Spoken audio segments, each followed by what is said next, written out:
नमस्कार, news one India में आप सभी का स्वागत। आपके साथ में अर्चना कौशल। मौनी अमावस्या पर महास्नान को लेकर लगातार अपडेट आपको दे रखे हैं।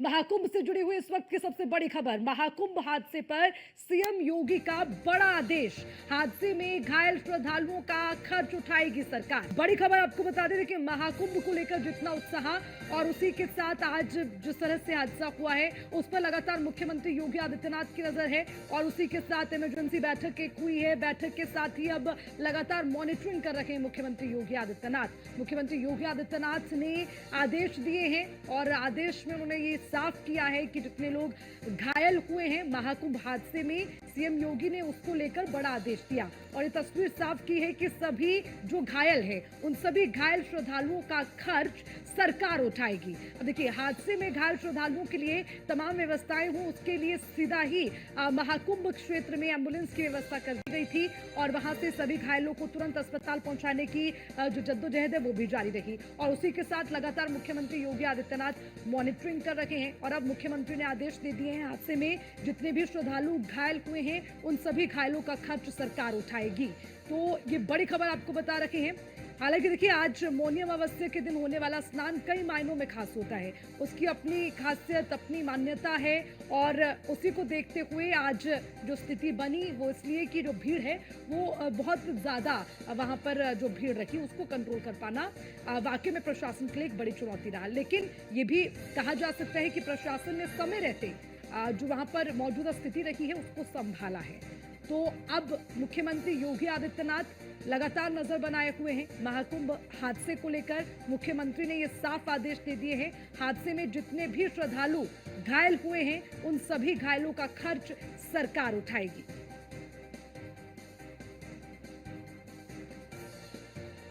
तो ये बड़ी खबर, महाकुंभ से जुड़ी हुई, घायलों का खर्च उठाएगी सरकार। मुख्यमंत्री योगी आदित्यनाथ ने बड़ा आदेश दिया।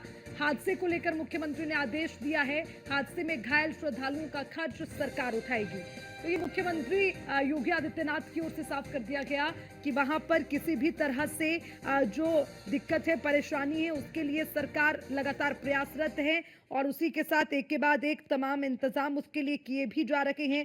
उसी के साथ खुद मॉनिटरिंग मुख्यमंत्री योगी आदित्यनाथ कर रहे हैं। इमरजेंसी बैठक भी हुई है अधिकारियों के संग, अधिकारियों को इसी को लेकर निर्देश दिए गए और आप देखिए मुख्यमंत्री खुद कह रहे हैं कि मुख्यमंत्री ने कहा है कि लगातार इसको लेकर रिपोर्ट भी हम दे रखे हैं। प्रधानमंत्री से उनकी बात हुई, संपर्क हुआ और प्रधानमंत्री लगातार आई गेस 4 दफा मुख्यमंत्री से बातचीत कर चुके हैं और उसी के साथ राज्यपाल की बात हो वो मुख्यमंत्री के साथ कांटेक्ट में है। गृह मंत्री लगातार उनसे संपर्क साधे हुए हैं। हालांकि देखिए, प्रधानमंत्री ने इसको लेकर एक ट्वीट भी किया, इस हादसे पर दुख भी जताया, लेकिन उसी के साथ अफवाहों पर ध्यान न दे ये लगातार लोगों से अपील की जा रही है। वहां पहुंचने वाली तमाम आवाम को ये भी बताया जा रहा है कि आप जिस भी घाट पर स्नान करते हैं वो सब आपके लिए उसका अपना महत्व है और कहीं भी आप स्नान कर लें सबकी एक ही महत्ता है। चाहे आप संगम तट पर पहुंचे या फिर गंगा में कहीं भी आप स्नान करते हैं तो वो आज आप सभी के लिए अमृत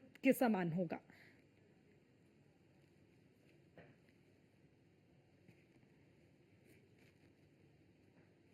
और इसी पर ज्यादा जानकारी के साथ एसोसिएट एडिटर ब्रिजेश श्रीवास्तव हमारे साथ जुड़ गए, सीधा उनका रुख कर लेते हैं। ब्रिजेश, आपसे जानना चाहेंगे, मौनी अमावस्या का महास्नान आज है और इसकी अपनी मान्यता भी है, लेकिन देखिए सुबह जो हमने देखा हालांकि वो वाकई में दुखद था लेकिन स्थिति को कंट्रोल भी किया गया और अब दिन चढ़ते चढ़ते आप वहां की मौजूदा हालात क्या है उस पर पूरा अपडेट दीजिए। देखिए अर्चना, सबसे बड़ी बात यह है कि अगर वर्तमान हालातों की बात करें तो स्थितियां पूरी तरीके से प्रशासन के नियंत्रण में हैं। अगर जिस तरीके से इस घटना के बाद प्रशासन ने जिस तरीके से न सिर्फ क्राउड मैनेजमेंट किया, ट्रैफिक डाइवर्जन्स किए, जिस तरीके से चुस्त और मुस्तैद सुरक्षा नजर आई, अगर वो शायद समय रहते किया गया होता तो शायद इतनी बड़ी घटना नहीं होती। लेकिन इसका दूसरा पहलू एक ये है, ये तो आप खामियां खोज सकते हैं लेकिन एक बात समझ करके चलिए कि एक अनुमान होता है कि 24 घंटे 48 घंटे में आपके पास जो है 7 से 8 करोड़ लोग आएंगे। अभी जो आंकड़ा है अगर सरप्राइजिंग है अपने आप में कि आप अगर जो है अभी आंकड़ा देखिए तो 3.5 करोड़ से ज्यादा लोग अभी स्नान कर चुके हैं, और ये पिछले कुछ घंटों का आंकड़ा है। यानी कि जो आंकड़ा जहां पर आपका ये था कि कुछ मतलब आपके पास 2.5, 3, 4 करोड़ इतने घंटों में आएंगे, अब आप उसके जस्ट डबल तादाद में आ रहा है। कल सुबह से अगर अभी तक लिया जाए तो तकरीबन 5.5, 6 करोड़ से ऊपर का आंकड़ा पार कर चुका है। तब आप इसको क्या कहेंगे? जिस तरीके से भीड़ उमड़ी, जिस तरह से जनसैलाब उमड़ा, वो अपने आप में प्रशासन के लिए किसी आश्चर्य से कम नहीं था। प्रशासन कोशिश ये कर रहा था कि कम से कम विदाउट एनी ऑब्स्टेकल्स जो है, जो आपके जितने भी श्रद्धालु हैं उनको संगम तक जाने दिया जाए और आने दिया जाए। यही चूक का सबसे बड़ा करने के लिए वर्ड्स ही नहीं बने, लेकिन फिर भी अगर करना चाहूं तो ऐसा लगता है कि हर कण कण में शिव समाये हुए हैं यहाँ पर। अब आपने स्नान कर लिया है, अब आप अमेरिका वापस जाएंगे, तमाम देशों के लोग यहाँ पर स्नान करने आ रहे हैं। ये अंदाजा लगाया जा रहा है कि 40 करोड़ से ज्यादा लोग इस 45 दिन में स्नान कर सकते हैं। तो इसके बारे में बताइएगा, ये सुनकर के कैसा महसूस होता है? ये सुनकर के ऐसा महसूस होता है कि धरती पे ऐसा हो कैसे सकता है, इतना अचंभे की बात है, और इसे कर पाना बहुत ही ज्यादा मतलब कमेंडेबल बात है, बहुत ही ज्यादा सरप्राइजिंग, आश्चर्यचकित। और मैं जो कहती हूँ ये ऐसी चीज है जो इंसान कर ही नहीं सकता, भगवान करवाते हैं तभी इस लेवल की कोई चीज हो सकती है। Thank you so much for giving me time to an. Thank you. Thank you so much.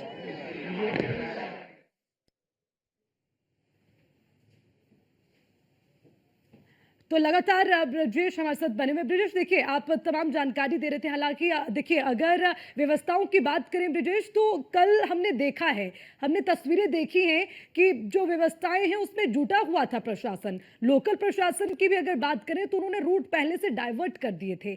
अब इनको ये कह दें कि जो व्यवस्था है वो नाकाफी है तो ये कहना भी गलत होगा। भीड़ बहुत ज्यादा संख्या में जुट गई, उसके लिए अब स्थिति को व्यवस्थित कर दिया गया है। अब ये माने कि पहले से जो स्थिति है वो सामान्य है। ब्रजेश, देखिए स्थिति पूरी तरीके से सामान्य है और नियंत्रण में है। सबसे बड़ी बात यह है कि आपने 44 घाट तैयार किए हैं, और वो 44 घाटों में अगर इस वक्त 6 घाटों को छोड़ दिया जाए, यानी 38 घाटों में आपको श्रद्धालुओं का रेला अभी भी उमड़ा हुआ है।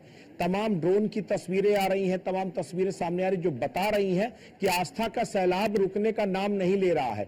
इतनी बड़ी घटना के बावजूद जो श्रद्धालु हैं उनके सेहत पे कोई फर्क नहीं पड़ा। अभी जैसे एक महिला कह रही थी कि ये अपने आप में गॉड गिफ्ट है, अपने आप में ये ईश्वर करा रहा है, इसमें कोई इंसान कुछ कर ही नहीं सकता।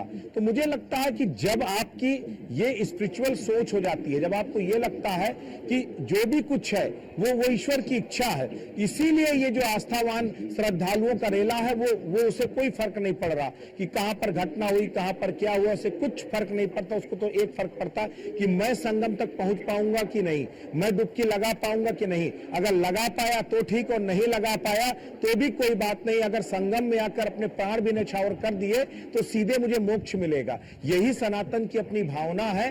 इसीलिए सनातन में जो धर्म यात्राएं हैं उसको आखिरी पड़ाव के तौर पर लिया गया है कि जब आपकी सारी जिम्मेदारियों से निवृत्त हो जाइए तब आप सन्यास की तरफ उन्मुख होइए, तब आप जो है आप स्पिरिचुअल हो जाइए जो है। तो आज जो स्पिरिचुअलिटी है, आज उसको कुछ उसी तरीके से लोग महसूस कर रहे हैं।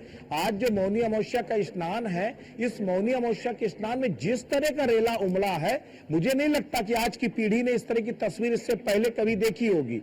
कहते ना भूतो ना भविष्यते, तो कुछ उस तरह की हालात जो है यहां पर उमड़े, और यही वजह है कि प्रशासन बेबस हो गया। प्रशासन दो तरह से ड्यूल माइंडेड था कि अगर वो बैरिकेड करता है, अगर वो भीड़ को रोकता है तो भीड़ बेकाबू हो रही है, और अगर भीड़ को नहीं रोकता है तो भीड़ में भगदड़ के चांसेस है। कल रात में हम जो है विजय विश्वास पंत को सुन रहे थे, हम लोगों से बात कर रहे थे, उससे पहले वो अनाउंस कर रहे थे, वो कह रहे थे कि जो सोएगा वो खोएगा, और आप लोग यहाँ रास्ते मत लेटिए वरना भगदड़ हो सकती है, आपकी जान भी जा सकती है। यानी प्रशासन पहले से एक्सपेक्ट कर रहा था कि अगर जो है ये क्राउड इसी तरह बढ़ रहा है तो कभी भी कोई घटना हो सकती है।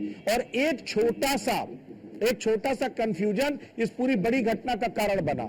दो महिलाएं धक्के से दब गईं, दो महिलाएं मूर्छित हो गईं, पीछे से आवाज आई भगदड़ हो गई, कई लोग दब गए, उसके बाद लोगों का भागना शुरू हुआ और उसके बाद जो बुजुर्ग महिलाएं थी जो वो दबती चली गई और उसके बाद ये पूरी भगदड़ हो गई। तो कुल मिलाकर के देखा जाए तो जब आप सैलाब उमड़ता है तो देखिए कोई भी सैलाब आता है तो अपने साथ सब कुछ बहा ले जाता है, सब कुछ नेस्त नाबूद कर देता है। ये जो आस्था का सैलाब, जो श्रद्धालुओं का सैलाब उमड़ा, इसने भी कुछ यही किया। जैसे वो सैलाब उमड़ा अपने साथ बहुत कुछ तबाह करता हुआ चला गया। बहुत सारे लोग इस पूरे जो है इस पूरे मौत के शिकार हो गए, इस पूरे जो है कहीं ना कहीं क्राउड के शिकार हो गए। तो ये एक नियति थी कि ये घटना होनी थी, इसमें आप किसी को पूरी तरह जिम्मेदार नहीं मान सकते। इतनी बड़ी व्यवस्थाएं कोई भी प्रशासनिक अधिकारी दावे के साथ नहीं कह सकता कि मैं सब कुछ बदल दूंगा या फिर हमारे कंट्रोल में सब कुछ है। तो ये अपने आप में इसको समझना होगा और यही वजह है कि देखिए ना सरकार का ना प्रशासन का, दिन रात इन्होंने मेहनत किया, दिन रात इन्होंने जो है एक क्राउड मैनेजमेंट के लिए काम किया। हम लोग लगातार देखने वाले, कई बार हम लोगों में भी नाराजगी रही कि कहीं यहाँ पैंटून पुल बंद कर दिया गया, कहीं यहाँ से रास्ते डाइवर्ट कर दिए गए। लगा लोगों को कि आखिर इस तरह से बंद करके लोगों को परेशान किया जा रहा है, लेकिन कोशिश ये थी कि क्राउड मैनेजमेंट किया जाए और उसी क्राउड मैनेजमेंट की बदौलत अभी तक का मेला यानी जो 17 दिनों तक ये सकुशल निपटा जो है। तो ये जो हादसा हुआ बेहद दुखद है, लेकिन शायद ये पूर्व नियोजित था और ये चूंकि जो सैलाब उमड़ा वो उसकी अपनी आप में एक प्रतिक्रिया के स्वरूप था जो है, वो एक घटना हुई, लेकिन उसके बाद प्रशासन ने सबक सीखा और अब स्थितियों को अपने अनुकूल बनाने में कामयाब रहा। एक और सवाल यहाँ मैं आपसे करना चाहूंगी कि प्रधानमंत्री मुख्यमंत्री लगातार एक दूसरे के साथ संपर्क में हैं और ये भी कहा जा रहा है कि जो घायल हैं उनको भी खर्चा दिया जाएगा, लेकिन घायलों का जो आंकड़ा है वो अभी तक नहीं बताया जा रहा है। देखिए सबसे बड़ी बात है, बात चाहे घायलों की हो या मृतकों की संख्या की, अभी जो ट्रीटमेंट चल रहा है, अभी कितने लोगों को जो है एडमिट कराया गया है, कितने लोग हताहत हुए हैं, अभी इसका कोई आधिकारिक आंकड़ा सामने नहीं आया है। लेकिन जो केंद्रीय अस्पताल बनाया गया, केंद्रीय अस्पताल में अभी भी 20 से 25 लोग ऐसे थे जो ट्रीटमेंट कर रहे थे। कुछ अलग अलग और अस्पतालों में उनको भेजा गया है, यानी कि 30 से 40 लोग कम से कम ऐसे हैं जो घायल हैं, जिनका भी इलाज चल रहा है। लेकिन अधिकारिक संख्या किन किन अस्पतालों में भर्ती कराया गया है, कहां का ट्रीटमेंट हो रहा है, उसमें से कितने हताहत हुए हैं, क्योंकि घायलों को मुआवजे का ऐलान या घायलों के लिए इलाज का जो अभी ऐलान तो सरकार ने कर दिया है, लेकिन बाकी भी आधिकारिक डेटा का इंतजार कर रहे हैं हम लोग कि वो आधिकारिक जब डेटा आएगा तब हम आपको बता पाएंगे कि एक्चुअल में अगर ये घटना हुई तो घटना कितनी बड़ी थी। लेकिन देखिए घटना कितनी भी बड़ी हो या कितनी भी छोटी हो, लेकिन इस घटना ने कहीं ना कहीं यहाँ की जो प्रशासनिक तैयारियों के दावे थे उस पर सवाल जरूर खड़े किए हैं।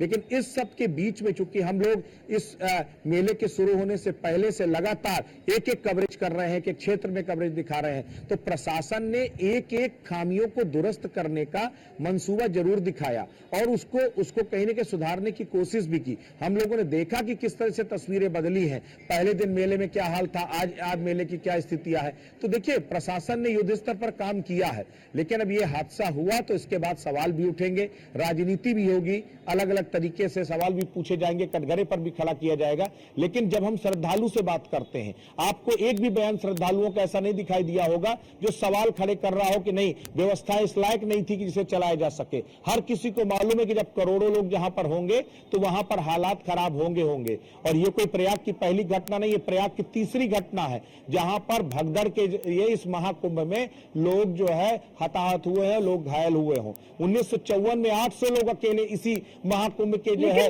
इसी मुझे लगता है ब्रिजेश कि इस तरह की जब घटनाएं होती हैं तो उससे आम जनमानस को भी सबक लेना चाहिए।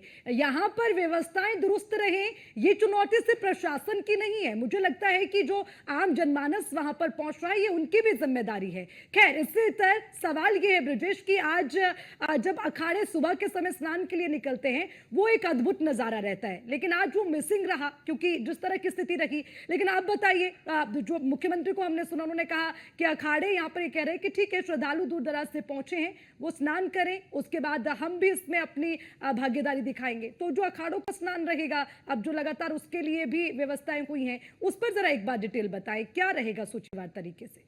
देखिए अर्चना, सबसे बड़ी बात यह है कि अमृत स्नान का जो आकर्षण होता है वो अखाड़ों का ही स्नान होता है। और जितने भी श्रद्धालु आते हैं वो अखाड़ों में जो साधु संत और नागा सन्यासी, दूर दूर से दुर्लभ सन्यासी वहां पर आते हैं और वो आकर के संगम में जब डुबकी लगाते हैं तो उनकी चरण रज जो गंगा जल में मिलती है, उस चरण रज में डुबकी लगा करके जो श्रद्धालु अपने आप को कृतार्थ महसूस करते हैं। लेकिन सबसे बड़ी बात यह है सनातन क्यों समृद्ध है, सनातन की परंपराएं क्यों समृद्ध है, उसके पीछे है ये जो हजारों लाखों करोड़ों की तादाद में जो श्रद्धालुओं की आस्था है ना, ये सनातन को मजबूत बनाती है। अखाड़े प्रतिबिंब किसका है? उस सनातन का, उस सनातनी समाज का प्रतिबिंब है। उस धर्म ध्वज की पताका को फहराने का काम ये तमाम अखाड़े करते हैं। तो आज जब वक्त आया, श्रद्धालु इसी आस्था पर आकर के तो कुर्बान हो गए, इसी आस्था पर आकर के तो आज वो जो है जिंदगी और मौत के साथ जद्दोजहद कर रहे हैं। तो उनके प्रति संवेदनशील है, उसको जताने के लिए कहीं ना कहीं जो अखाड़ों ने एक बात तय किया कि वो इस बार जो स्नान है वो स्नान नहीं करेंगे। और लेकिन जब स्थितियां सामान्य हुई और प्रशासन ने, खास करके मुख्यमंत्री ने खुद अखाड़ा के तमाम बड़े धर्माचार्यों से बातचीत किया और उन्होंने कहा स्थितियां प्रशासन तेजी के साथ सामान्य कर रहा है और मुझे लगता है कि आप लोगों को स्नान करना चाहिए। और वो अलग बात है कि उस राजसी अंदाज में, उस ठाट बाट से ना किया जाए, क्योंकि अब वो मौका भी नहीं है, वो दस्तूर भी नहीं है और वो हालात भी नहीं है। इसीलिए अब अखाड़े जो स्नान करेंगे वो बेहद ही संयमित ढंग से स्नान करेंगे। और पहली बार अर्चना, ये मुझे लगता है इसी प्रयागराज के महाकुंभ के इतिहास में पहला मौका होगा जब तीनों शंकराचार्य एक साथ अमृत स्नान के लिए संगम पहुंचेंगे। इससे पहले सभी शंकराचार्य अपनी अपनी धर्म ध्वजा के साथ अपने अपने अखाड़ों के साथ जाकर स्नान करते हैं, लेकिन पहली बार तीनों शंकराचार्य एक साथ स्नान करेंगे। तो ये सनातनी संगठन संगठित होने का, कि सनातनी संगठित है, बटा हुआ नहीं है। वो भले ही अलग अलग पंथ, अलग अलग संप्रदाय, अलग अलग अखाड़ों में बटा हो, लेकिन इन सबकी सोच वही है, विश्व कल्याण। वो सोच वही है कि जो आम जन का कल्याण हो, कोटिस हिंदुओं की जयकार हो, ये मनसा वही है। इसीलिए उनके प्रति समर्पण जताने के लिए तीनों शंकराचार्य एक साथ आकर के इस बार संगम का स्नान करेंगे। वो अपने आप में एक संदेश है। ब्रिजेश जी, श्रद्धालुओं को अगर देखा जाए तो हर कोई संगम तट पे स्नान करना चाहता है। जिसको देखो वो चाहता है कि वो संगम तट पे जाए और वहां पे स्नान करे। तो क्या ऐसा है कि संगम तट पे ही स्नान करने का महत्व है, ऐसा श्रद्धालुओं को लगता है? देखिए, सबसे बड़ी बात यह है कि संगम, देखिए प्रयागराज में आप क्यों आते हैं, हरिद्वार में आपके पास गंगा है, उसके बाद बाकी जो दो जगह पर उज्जैन पर लगता है वो आपके पास जो है गोदावरी है, सिप्रा है। तो इस तरीके से ये प्रयाग अकेले, इसीलिए तीर्थों का तीर्थ कहा जाता है, क्योंकि यहाँ पतित पावनी गंगा है, यहाँ पर अविरल बहने वाली माँ यमुना है, और अदृश्य जिसको सरस्वती यानी बुद्धि की देवी कहा जाता है, ज्ञान की देवी कहा जाता है, तो अदृश्य सरस्वती का अद्भुत संगम होता है। तो जहां गंगा, यमुना और अदृश्य सरस्वती मिलती हैं वो है संगम। और प्रयागराज के लिए कहा जाता है कि आप 1000 वाजपेयी यज्ञ कर लीजिए, एक लाख बार आप पूरी पृथ्वी की प्रदक्षिणा कर लीजिए, लेकिन एक बार आप संगम में स्नान कर लीजिए, आपके सारे पाप धुल जाएंगे, उससे ज्यादा पुण्य आपको मिलता है। तो हर कोई उस महापुण्य को भोगना चाहता, उस महापुण्य को प्राप्त करना चाहता, उस अमृत पल का साक्षी बनना चाहता, इसलिए संगम नोज में जाता है। वो संगम नोज, वो जगह नोज, वो उस आधार पर, एक आकार पर है संगम नोज, जहां पर एक तरफ से गंगा एक तरफ से यमुना आकर के मिलती, वो संगम का इलाका है। और हर श्रद्धालु चाहता कि वो संगम में यानी उस अमृतमयी कुंड में आकर के डुबकी लगा ले, और यही इस भगदड़ का कारण बना।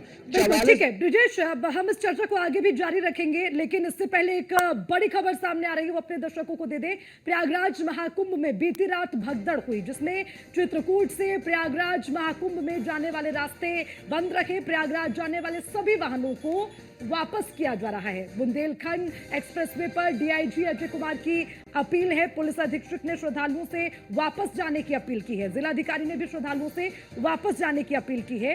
2 दिन तक सभी रास्ते ब्लॉक करने के आदेश दे दिए हैं। तो देखिए, अब स्थिति ये है ब्रिजेश, स्थिति ये है कि अब जो भीड़ है उसको कैसे कंट्रोल किया जाए।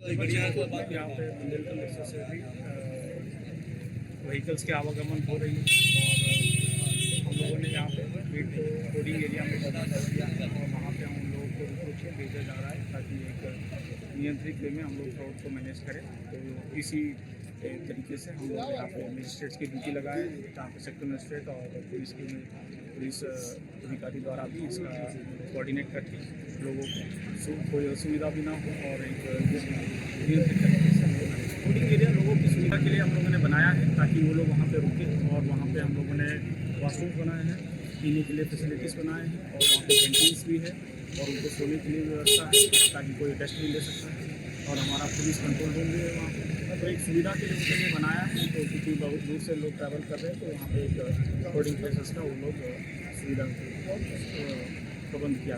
लगभग हम लोगों ने 10 से अधिक जगह होर्डिंग प्लेसेस का किया है, होर्डिंग प्लस पार्किंग प्लेसेस, और उसको हम लोग मॉनिटर करते हैं। यहाँ पे बुंदेलखंड तो बिल्कुल अब प्रयागराज में स्थिति इस तरह की है कि सभी जो रास्ते हैं चित्रकूट से प्रयागराज जाने की तरफ उनको बंद किया जा रहा है। लगातार लोगों से अपील की जा रही है, वाहनों को वापस वहां से किया जा रहा है। लगातार ब्रिजेश हमारे साथ हैं। ब्रिजेश, देखिए अब स्थिति क्या है कि जो आसपास से लोग आज के दिन पहुंच रहे हैं, उन लोगों को फिलहाल जहां है वहीं पर रोका जाए या फिर वो वापस अपने जो है स्थान के लिए लौटे और फिर दोबारा 2 दिन के बाद लौटे। 2 दिन तक रास्तों को बंद किया गया, ये स्थिति अब बन गई है।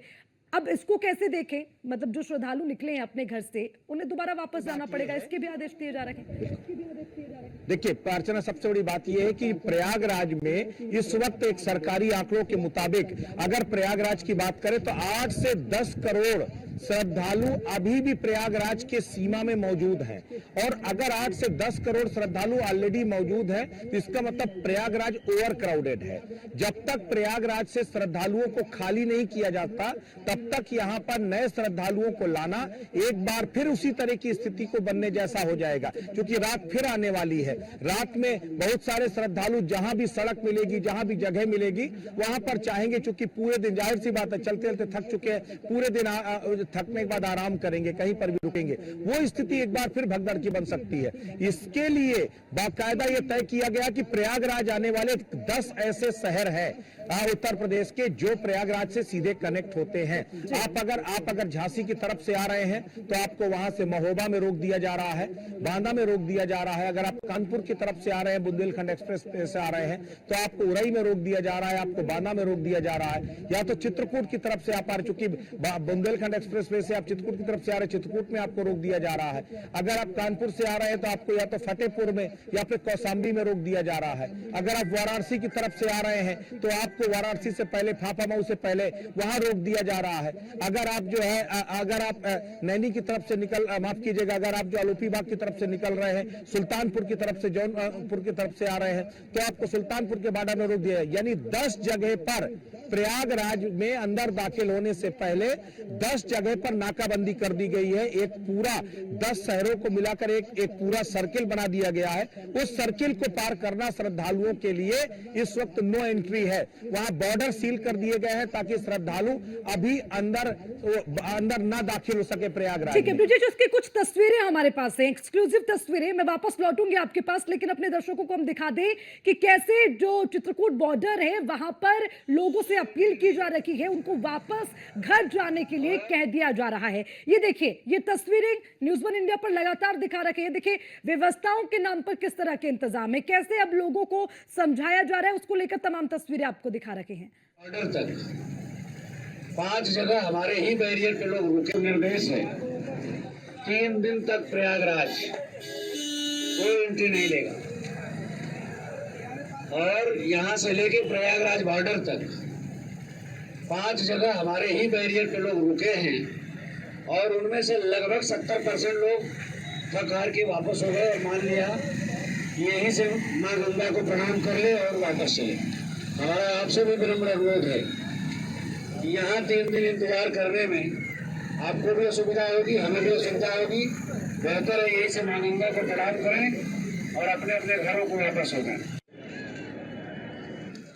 लगातार अपील की जा रही है पुलिस अधीक्षक की ओर से कि जितने लोग यहां पर महाकुंभ का हिस्सा बनने के लिए पहुंचे हैं उनसे ये अपील की जा रही है कि वापस अपने घर पहुंचे। और देखिए इसमें समझदारी की बात यह है कि जो आदेश दिए जा रहे हैं उनका सबको पालन करना होगा। देखिए नैना, हम तस्वीरें लगातार सुबह से देख रहे हैं और तस्वीरों के साथ लोगों को समझाने की अपील की जा रही है कि आप वापस लौटिए। तो लगता है कि देखिए अगर पहले से ही पुलिस प्रशासन के आदेशों को मान लिया जाता तो शायद ऐसी स्थिति स्थिति नहीं होती। जी बिल्कुल अर्चना, देखिए क्या है ना कि जो श्रद्धालु हैं उन लोगों को भी ये समझना पड़ेगा कि प्रशासन ही हर वक्त उन पर उस तरीके से नजर नहीं रख सकता, और क्योंकि प्रशासन ने तुरंत ही जो घटना हुई उस पर काबू पाया और लगातार सीएम और पीएम लगातार फोन पर जुड़े हुए हैं, आपस में बात कर रहे हैं, संपर्क कर रहे हैं एक दूसरे से। और मैं आपको ये भी बता दूं कि हेलीकॉप्टर के द्वारा, ड्रोन के द्वारा लगातार ये देखा जा रहा है कि भीड़ जो है वो किस हिस्से में ज्यादा है, ताकि तुरंत के तुरंत उस पर काबू पाया जा सके। और जो सरकार है, जो वहां पर प्रशासन पूरी तरीके से लगा हुआ है कि किसी भी तरीके से श्रद्धालुओं को और दिक्कत का सामना ना करना पड़े। बिल्कुल, देखिए दिक्कत ना हो, परेशानी ना हो। ब्रिजेश, हम ये देख रहे हैं कि लगातार अपील कर रहे हैं, पुलिस प्रशासन ये अपील कर रहे हैं कि जितने लोग यहाँ पहुंचे वापस लौट जाइए। वाहनों को रोक दिया गया है, 2 दिन के लिए रास्तों को बंद कर दिया गया है। तो आप ये समझे कि सुविधापूर्वक और जो लोगों के लिए व्यवस्थाएं हैं वो दुरुस्त रखें, किसी को कोई परेशानी ना हो, उसके लिए पुलिस प्रशासन के हर आदेश को मान लेना चाहिए। ब्रिजेश, ये अपील सही है लोगों को समझाने के लिए?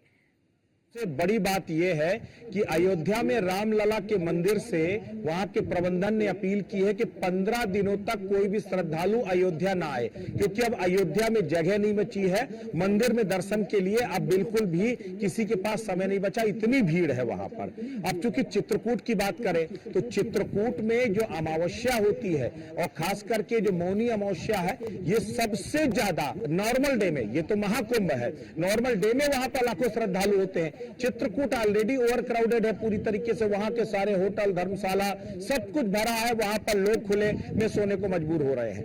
ऊपर से अब प्रयागराज, तो अब इसीलिए चित्रकूट वो बॉर्डर भी है जो आपको दिल्ली से सीधे तौर पर बुंदेलखंड एक्सप्रेसवे के जरिए कनेक्ट करता है। तो ये जो पूरी कनेक्टिविटी है, ये कहीं ना कहीं मुसीबत का सबब बन रही है प्रशासन के लिए।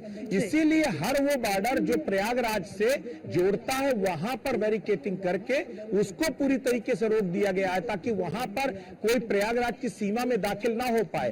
और अभी हम लोगों ने महोबा से भी तस्वीर दिखाई थी कि कैसे महोबा में बाकायदा प्रशासन ने कैंप लगा दिए हैं कि जो श्रद्धालु आ रहे हैं उनके रहने के, रुकने के, खाने पीने के वो तमाम इंतजाम किए गए हैं, ताकि वो जो वहां पर रुक सके 2-3 दिन तक। अगर आप रुकना चाहे, लौटना चाहते हैं तो लौट जाइए, और अगर रुकना चाहते हैं तो आप रुक जाइए। यानी वो आपके ऊपर है कि आप किस तरीके से आप चाहते हैं। लेकिन 3 दिनों तक प्रयागराज में नो एंट्री है, यानी पूरा प्रयागराज फुल है। पूरे प्रयागराज की स्थिति इस वक्त बेहद भयावह है, वहां ओवर क्राउडेड है पूरा शहर जो है। आप सोचिए, एक बेहद दिलचस्प आंकड़ा है अर्चना, आप अगर आप इसकी प्रयागराज की आज की तारीख की बात करें तो दिल्ली से 5 गुना आबादी है, देश की राजधानी दिल्ली से 5 गुना आबादी इस वक्त जो है आपके प्रयागराज की है। प्रयागराज आज की तारीख में दुनिया का सबसे आबादी वाला शहर है। आप सोचिए कैसे उम्मीद करते हैं कि 5 गुना 10 गुना आबादी वाला जो है एक शहर, अपनी एक्चुअल पॉपुलेशन से 10 गुना ज्यादा आबादी वाला शहर जो है कैसे अपने इंतजाम पूरे कर सकता है। इस महाकुंभ में जबरदस्त इंतजाम किए गए हैं। ये 40 किलोमीटर का जो मेला क्षेत्र है, यहाँ पर आप कहीं पर भी चले जाइए, आपको यहाँ पर सिर्फ इंसान ही इंसान मिलेगा। कहते हैं नरमुंडों की जो माला की बात होती है, यहाँ पर आपको नरमुंड ही मिलेंगे जहां भी आप जिधर भी जाएंगे जो है। तो ये अपने आप में यहाँ की आस्था किस कदर परवान चढ़ी है, किस कदर सैलाब उमड़ा है। और जहां जहां जब कभी भी सैलाब आता है तो कुछ न कुछ तो वो अपने साथ बहा करके ले जाता है, कुछ न कुछ तो नेस्तनाबूद करके जाता है। तो ये आस्था का सैलाब है, आस्था का ज्वर है, तो जाहिर तौर पर कहीं ना कहीं वो अपने साथ कुछ न कुछ तो लेकर के आएगा। तो ये आस्थावान लोगों का देश है। लोग कहते थे ये सांप सपेरों का देश है, तो आज ये सांप सपेरों का देश बता रहा है कि आस्था कितनी बलवती है। कितने भी लोगों की जान चली जाए, कितने भी लोग घायल हो जाएं, लेकिन ना तो ये जो सैलाब है रुका है और ना रुकने की उम्मीद दिखाई दे रही है। ये अब हालत ये, पहले सरकार जा रही थी इनवाइट करने कि आप महाकुंभ में आइए, अब हाथ जोड़ के कह रहे हैं कि भगवान के लिए मत आइए, हमारे पास स्थितियां नहीं है। तो ये है आस्था का सैलाब। आप चुनौती देंगे, इससे पहले कहा जाता था बटेंगे तो कटेंगे। अगर ये यूनिटी दिखा रही है कि हम बटे नहीं है, सनातनी एक है, और एकता का ये जो संदेश है, एकता का जो प्रदर्शन है, वो अब कहीं ना कहीं प्रशासन के लिए बवाले जान बन गया है।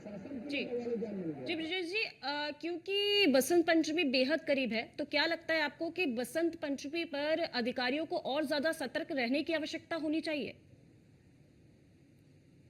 अमावस्या का स्नान सबसे बड़ा स्नान होता है।